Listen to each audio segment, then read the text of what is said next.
কি এক অদ্ভুত জায়গায় আসলাম রে বাবা, যেখানে একটু হলে পড়ে যাচ্ছি, একবার আমি নিজেই হয়ে যাচ্ছি পড়ি, তার সাথে বৃষ্টিতে ভিজতেছি, আনমনে ড্রয়িং করতেছি, পাখি বিড়াল সব আমার কাছে। চা খেয়ে শক্তি জুগিয়ে মেট্রো রেলই ভেঙে দিলাম, আর তারপর পেয়ে গেলাম বিরাট এক খাজানা। এই অদ্ভুত রাজ্যে আসার জন্য অনেকদিন ধরে আমি ওয়েট করতেছিলাম। ফাইনালি যেহেতু আমি ঢাকাতে আসছি, তাই ভাবলাম আজকে এই অদ্ভুত রাজ্য থেকে ঘুরে যাই। এখানে আবার আমাকে হিল পায়ে দিয়ে যেতে দিবে না, পায়ের মধ্যে এরকম একটা মাস্ক পরায় দিল। যাক, ব্যাপার না, এটা পরে আমি বেশ কমফোর্টেবল।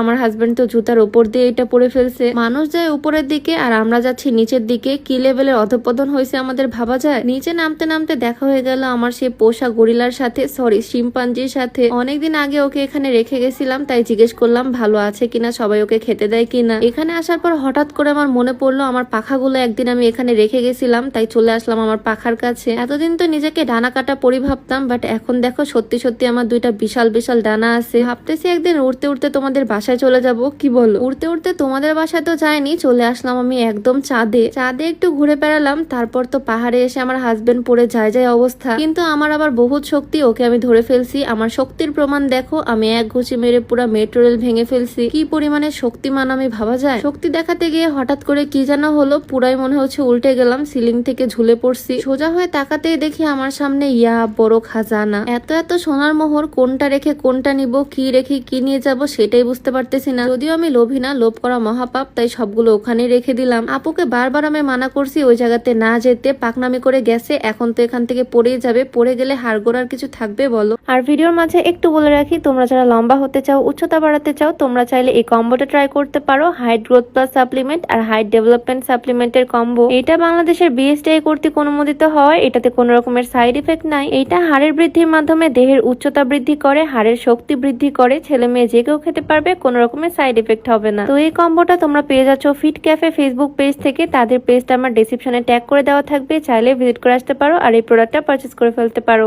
এইদিকে বিগত কয়েক ঘন্টা ধরে চেষ্টা করতেছি ঘন্টাটা বাজানোর, কিন্তু আমার দ্বারা সম্ভবই হচ্ছে না। আমার মনে হয় এনার্জির খুব ঘাটতি পড়ে গেছে, তাই চলে আসলাম মামার কাছে একটু চা খেতে। আমি রং চা খাই না, দুধ চাই খাই, তাই মামাকে বললাম দুধ চা দিতে। এদিকে আমার চায়ের মধ্যে ভাগ বসাতে আবার সে চলে আসলো। আমি আবার তাকে খুব ভালোবাসি, তাই বললাম চলো তোমার সাথে একটু রোমান্টিক মুডে ছাতা নিয়ে বৃষ্টির মধ্যে ভিজি। বেশ কিছুক্ষণ বৃষ্টিতে ভেজার পর চলে আসলাম একটু মডেলিং করতে। New fashion icon of the year ভাবা যায়, ফ্যাশন ম্যাগাজিনের মধ্যে আমি। আমাকে পত্রিকায় দেখে এই বিড়ালগুলোর খুব হিংসা হচ্ছিল, ওরা আমাকে এরকম অ্যাকুরিয়ামের মধ্যে বন্দি করে দিছে। কত যে রিকোয়েস্ট করলাম, বাট ওরা আমাকে ছাড়বেই না অ্যাকুরিয়ামের মধ্যে থেকে। তারপর আমার বোন আমাকে কাগজের নৌকায় করে ওখান থেকে বের করলো। বের হতে মেসির দেখা পেলাম, আমি তো পুরাই খুশি মেসির হাত থেকে কাপটা নেওয়ার জন্য। এদিকে আমার হাজবেন্ড আমাকে টেনে নিয়ে এসে গান শোনাচ্ছে, কিন্তু তার গান তো আমার এখন আর শুনতে ইচ্ছা করতেছে না, কারণ এদিকে ট্রেন ছেড়ে দিয়েছে, শাহরুখ খান অলরেডি চলে যাচ্ছে। সে তো আমাকে রেখে চলেই গেল। আমারও শিক্ষা হলো, আমি আবার আমার হাজবেন্ডের কাছে ফিরে আসলাম। তুমি আমার সব, তুমি আমার রাজা, তোমার কাছে আমি থাকতে চাই। আশেপাশের পান্ডাগুলোর সাথে নিজের খুব মিল পাই, যেরকম আজকে ড্রেসটা পরছি পান্ডার সাথে একদম ম্যাচ করে। মানে বিষয়টা আসলেই ঠিক, আমরা একদম পান্ডার মতোই কিউট, আর পান্ডার মতোই সারাদিন কিউট কিউট বাস খেতেই থাকি। ঘুরতে ঘুরতে ড্রয়িং করতে ভীষণ ইচ্ছা করলো, তাই রং তুলি হাতে নিয়ে বসে পড়লাম ড্রয়িং করতে। ড্রয়িং করা শেষে পাখিটা আমাকে ডাকতেছিল, আসো আমি তোমার হাতের উপর বসবো। আর এই পাখিকে হাতে বসানোর অপরাধে আমাকে এইরকম শাস্তি দেওয়া হয়েছে। আমার ভুল হয়েছে ভাই, আমাকে ক্ষমা করে দেন। আর আমি জীবনেও পাখিকে হাতে বসাবো না। এত ভয়ঙ্কর শাস্তি দিবে জানলে আগে আমি এই কাজ কখনোই করতাম না। ডোরেমনরা ঘরের মধ্যে চলে আসছে জন্য আমি বাঁচলাম অবশেষে। অনেকদিন ধরে ভাবতেছিলাম আলাদিনের দৈত্য আসলে আমি 3টে ইচ্ছার কথা বলবো, কিন্তু দৈত্যকে দেখে আমি ভয়ে কি যে বলবো সেইটাই ভুলে গেছি। প্রিন্সেস জানালা দিয়ে এসে হুদাই আমার হাতে একটা বাচ্চা ধরিয়ে দিল। ঘোড়াটাও দৌড়াতে দৌড়াতে স্লো মোশনে দাঁড়িয়ে গেল আমার কাছ থেকে আদর খাওয়ার জন্য। পেন্সিল দিয়ে আঁকা এমন এক রাজ্যের মধ্যে ঢুকে গেছি, মনে হচ্ছে এখান থেকে আর বেরই হতে পারবো না। এই আঁকা উকি দুনিয়াতে আমি কেমনে ঢুকলাম ভাই। অবশেষে কোনো মতে এই গুহার মধ্যে থেকে বের হতে পারলাম, আর বের হয়ে সোজা চলে আসতে আমি কক্সবাজারে। তোমরা তো জানোই সমুদ্র আমার কি পরিমাণে পছন্দ। কক্সবাজার থেকে কিভাবে যেন আবার সিলেটেও চলে আসছি। ওই যে বললাম না, অদ্ভুত এক রাজ্য, কখন যে কোথায় যাই নিজেই বুঝি না। সত্যি কথা বলতে ফার্স্ট টাইম এই জায়গাতে এসে আমার ভীষণ ভাল লাগছে। জায়গাটা আমি অনেক এনজয় করছি।